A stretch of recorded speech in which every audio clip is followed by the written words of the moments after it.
The Lord spoke to Moses, saying, "Speak to the people of Israel, and say to them, if anyone makes a special vow to the Lord involving the valuation of persons, then the valuation of a male from 20 years old up to 60 years old should be 50 shekels of silver, according to the shekel of the sanctuary.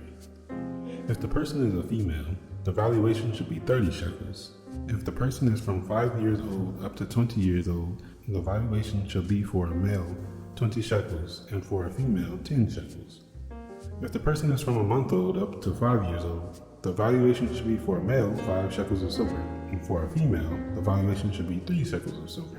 And if the person is 60 years old or over, the valuation for a male should be 15 shekels, and for a female 10 shekels. And if someone is too poor to pay the valuation, then he shall be made to stand before the priest, and the priest shall value him. The priest shall value him according to what the vower can afford. If the vow is an animal that may be offered as an offering to the Lord, all of it that he gives to the Lord is holy. He shall not exchange it or make a substitute for it, good or bad for good. And if he does, in fact, substitute one animal for another, then both it and the substitute shall be holy. And if it is any unclean animal that may not be offered as a sin offering to the Lord, then he shall stand the animal before the priest. And the priest shall value it as either good or bad, as the priest values it, so it shall be. But if he wishes to redeem it, he shall add a fifth to the valuation. When a man dedicates his house as a holy gift to the Lord, the priest shall value it as either good or bad, as the priest values it, so it shall stand. And if the donor wishes to redeem his house, he shall add a fifth to the valuation price, and it shall be his. If a man dedicates to the Lord a part of the land that is in his possession, then the valuation shall be in proportion to its seed. A homer of barley seed shall be valued at 50 shekels of silver. And if he dedicates his field from the year of Jubilee, the valuation shall stand. But if he dedicates his field after Jubilee, then the priest shall calculate the price according to the years that remain until the year of Jubilee, and a deduction shall be made from the valuation. And if he who dedicates the field wishes to redeem it, then he shall add a fifth to its valuation price, and it shall remain his. But if he does not wish to redeem the field, or if he has sold the field to another man, it shall not be redeemed anymore. But the field, when it is released in the Jubilee, shall be a holy gift to the Lord, like a field that has been devoted.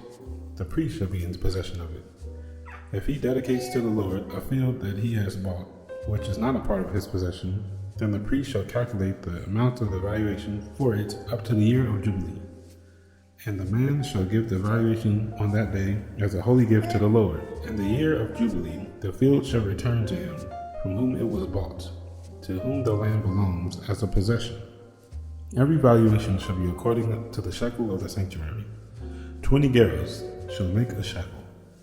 But a firstborn of animals, which as a firstborn belonging to the Lord, no man may dedicate, whether ox or sheep, it is the Lord's. And if it is any unclean animal, then he shall buy it back at the valuation, and add a fifth to it. Or if it's not redeemed, it shall be sold at the valuation. But no devoted thing that a man devotes to the Lord, of anything that he has, whether man or beast, or of his inherited field, shall be sold or redeemed. Every devoted thing is most holy to the Lord. No one devoted, who is to be devoted for destruction from mankind, shall be ransomed. He shall surely be put to death. Every tithe of the land, whether of the seed of the land, or of the fruits of the trees, is the Lord's. It is holy to the Lord. If a man wishes to redeem some of his tithe, he shall add a fifth to it. And every tithe of herds and flocks, every 10th animal of all that pass under the herdsman's staff, shall be holy to the Lord.